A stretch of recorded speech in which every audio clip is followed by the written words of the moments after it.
Alhamdulillahi Rabbil Alameen. As-salatu was-salamu ala khayri bashariyat.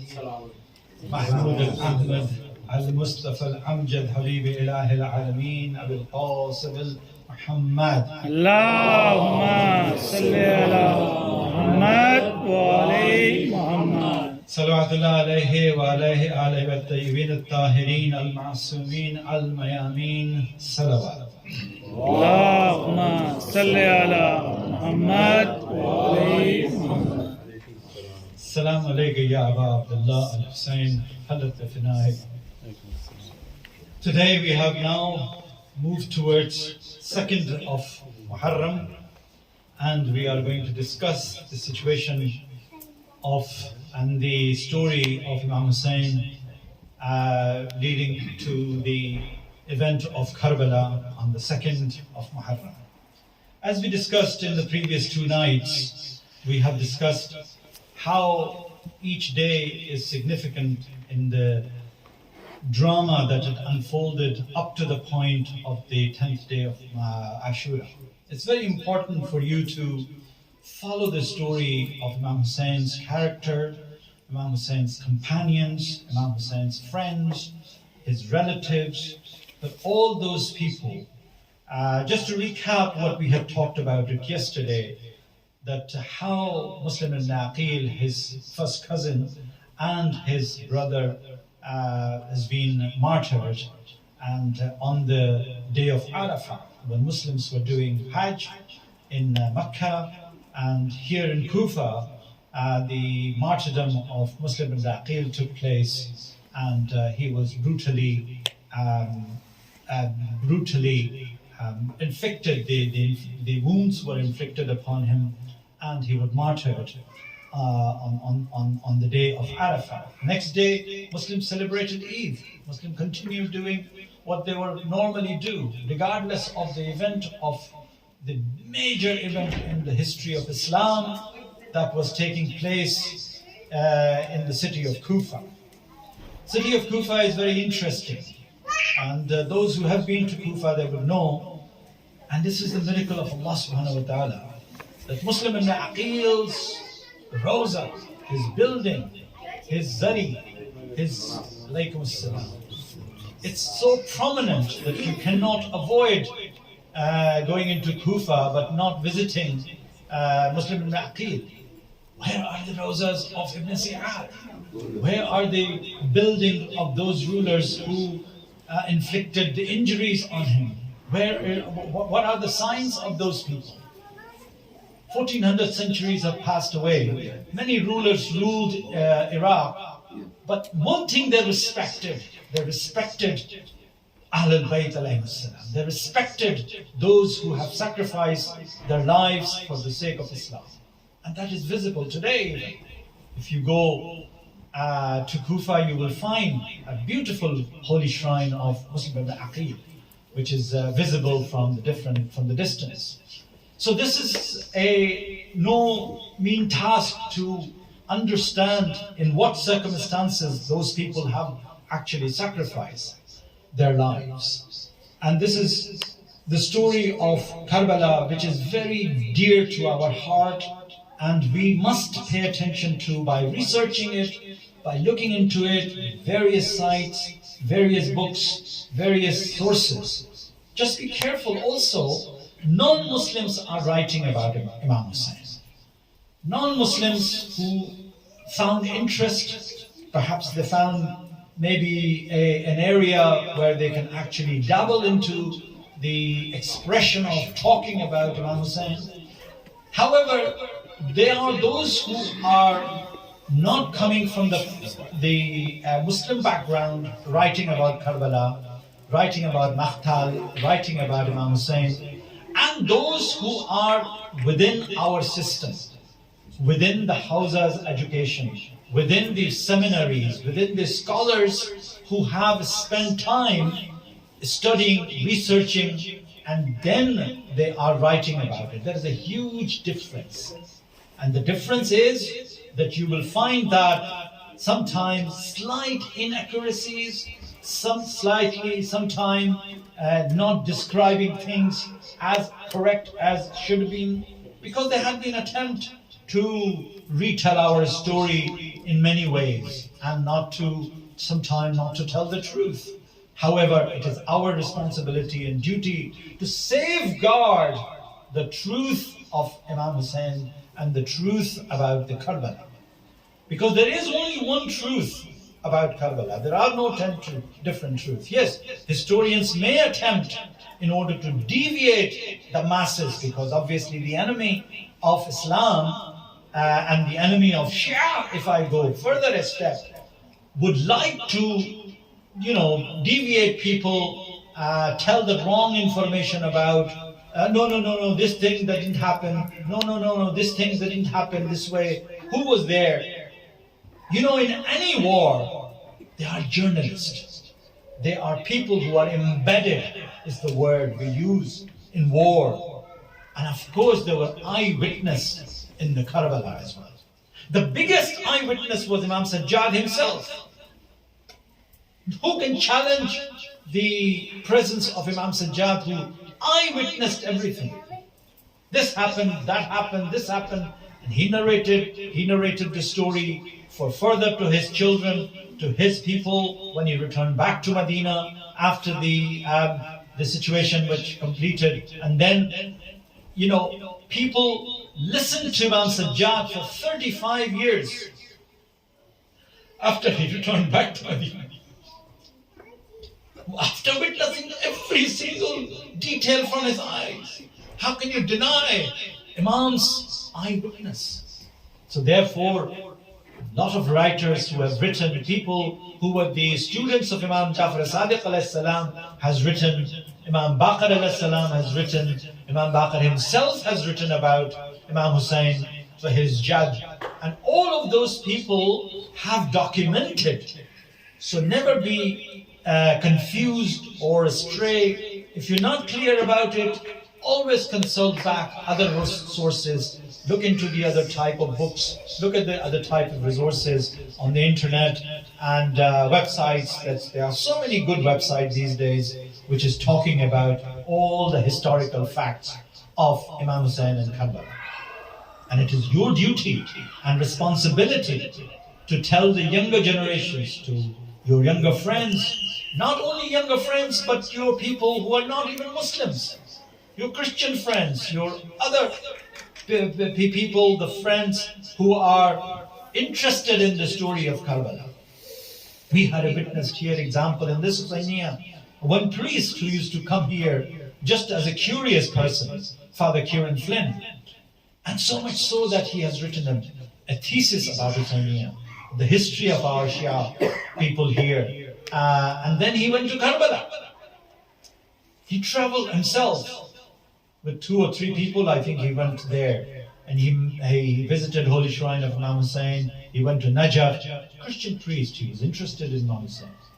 Just because we introduced him, he did the PhD, a thesis from Trinity College, a School of Ecumenical Studies. Ecumenical means interfaith within Christianity. They call it ecumenical. But he was interested in knowing Islam and Shia particularly. So he came here and sometimes he used to pray with us here. He used to sit here, participated in our activities. And then the curiosity took him to Karbala. So it is so powerful, the position and the story of Imam Hussein's martyrdom and sacrifice, that those who don't know him find it interesting. How it happened in the history, that how somebody could actually kill or slaughter or martyr the grandson of Prophet Muhammad. This is unimaginable, unthinkable. Somebody who started Islam, somebody who started the religion, somebody who protected the religion for years, has come to the point whereby his grandson has been trapped into a place called Karbala. And as I discussed yesterday, that the event of Kufa, when he sent Muslim and Aqil just to suss out the situation, that how are the conditions? Are the conditions conducive? Are the conditions well for me? Are these letters are real? People are writing me these letters, are they for real? Or they're putting a trap on me? There was a certain amount of trap in that. Yes, the majority of those people in Kufa wanted Imam to come to Kufa because they were really fearful of the taking over the Yazid and Muawiyah and all these guys who were going to destroy the true Islam. So real people were really, sincere people, passionate people who respected Ahlul Bayt, wanted Imam Hussain to come. Imam Hussain said that I will only come if the safety of my family, the people, and my children and families is there. That was not the case. Ibn Ziyad has taken over the governorship and he issued the order of his arrest and murder. And that story is very powerful. That period, that episode of the Muslim ibn Aqil reaching to Kufa, spending time, the first morning that he reached there, many people prayed behind him. 180,000 people, they say that, prayed behind him. Zohar time, half of those people. Because the orders of Ibn Ziyad was there. There's whoever was going to be looked fine supporting Muslim ibn Aqil will be killed. So that people's heart has started to tremble with fear of Ibn Ziyad. And therefore in the time of Maghrib, people deserted him completely. Now, this was the yesterday's thing. Today, we are reached to the 2nd of Moharram. This is the day in which you will find Imam Hussain reaching to Karbala.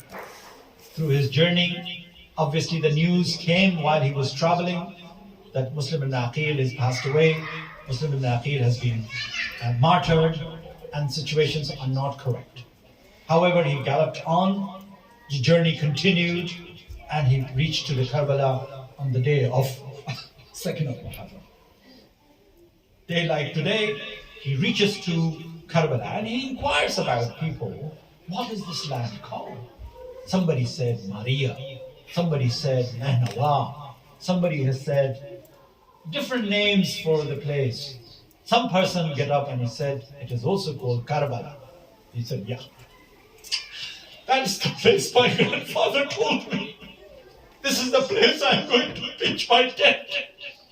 And he ordered the camp to be, because it was a prophecy. See, Imam Hussein's passing is a prophecy of Rasulullah.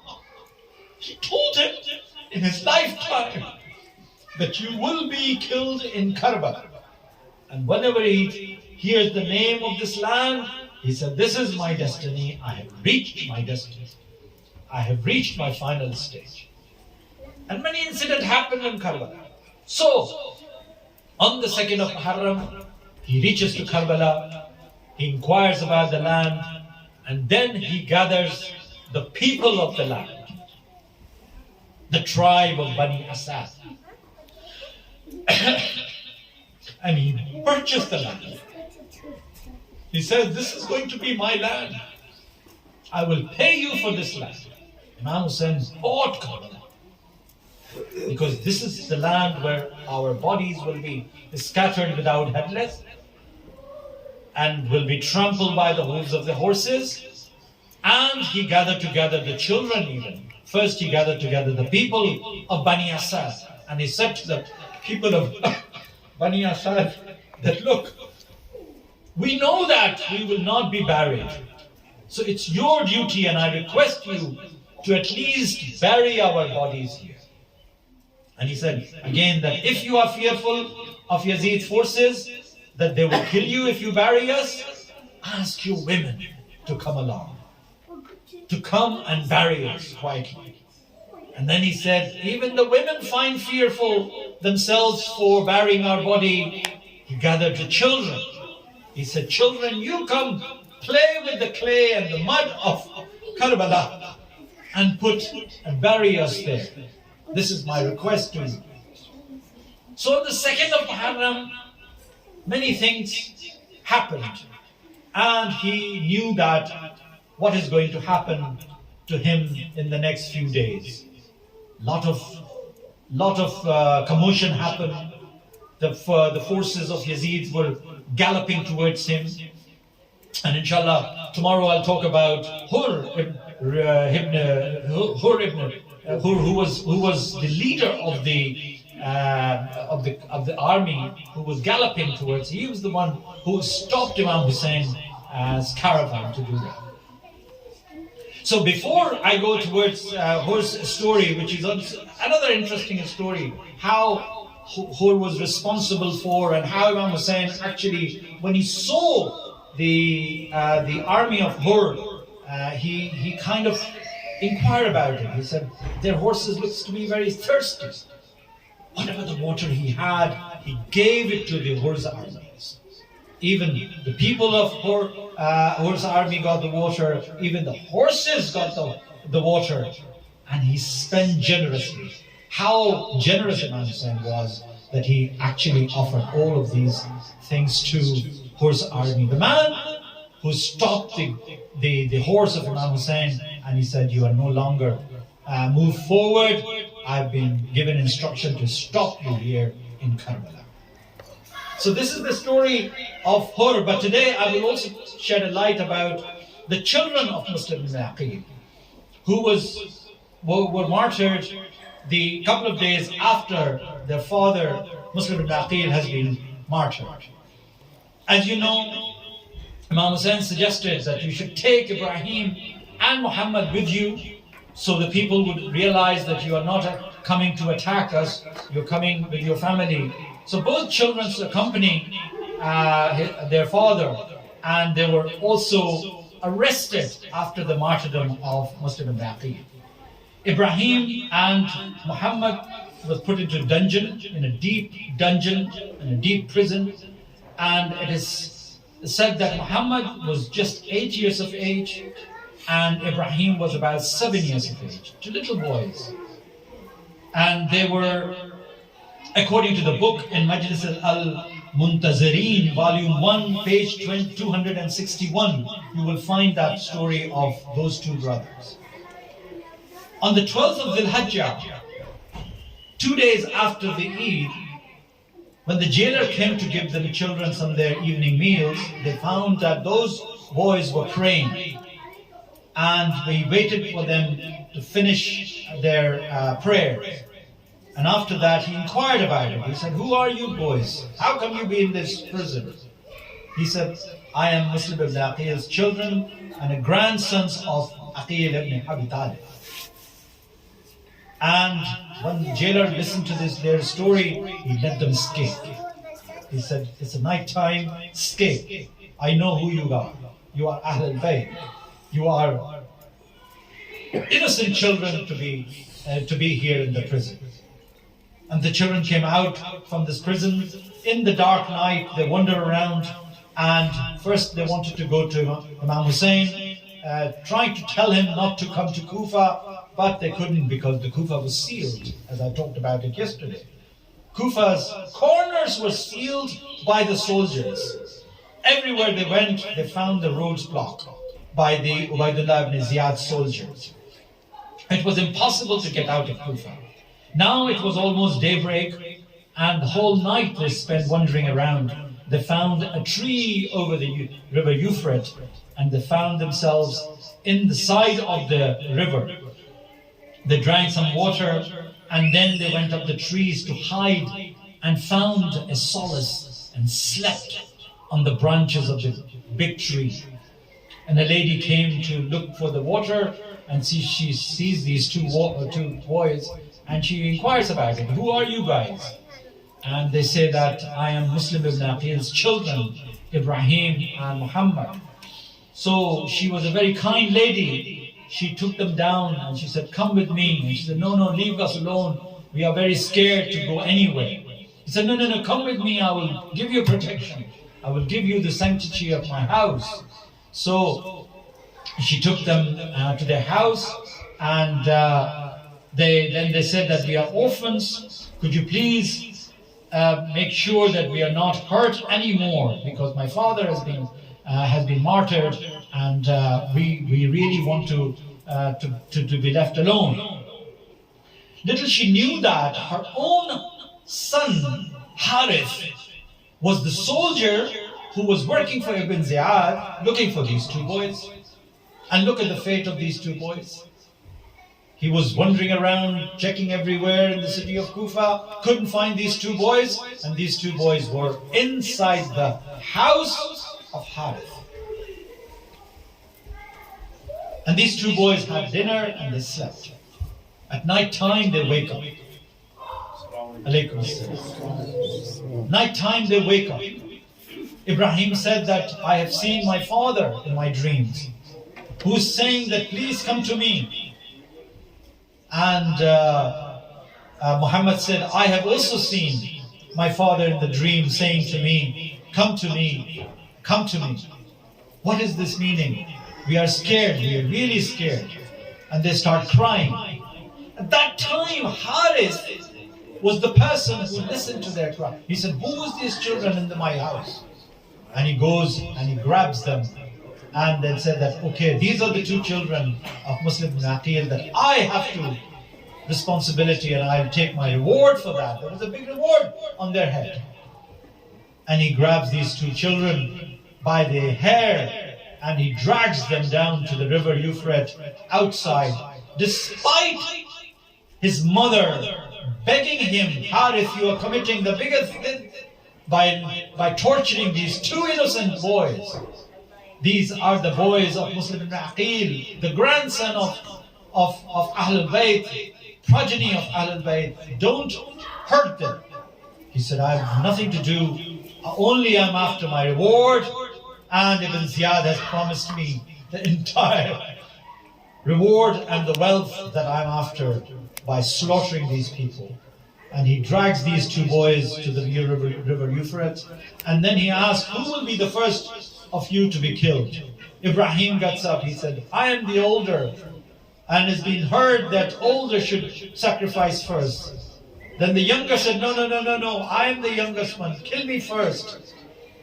And Harith slaughtered both of them in one stroke, and their both heads have been chopped, and their body has been thrown in the river Euphrates.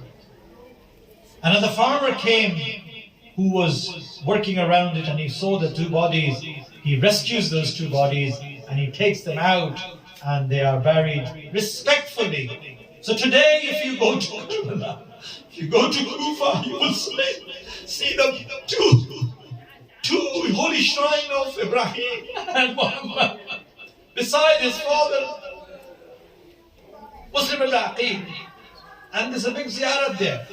So those who have witnessed these places, alhamdulillah, at least their rawzas are there, their holy shrines are there. But those were the people who sacrificed. Those are the early people of the martyr of Karbala, who before Karbala happened on the 10th day of Ashura have offered their lives and sacrificed. So among the older, there were older people, but also children as well. Many children. And this is the beginning of the sacrifice of the holy children of the family of Ahlul Bayt alayhi salam. Salli ala Muhammad wa ali Muhammad. Allahumma salli ala Muhammad wa ali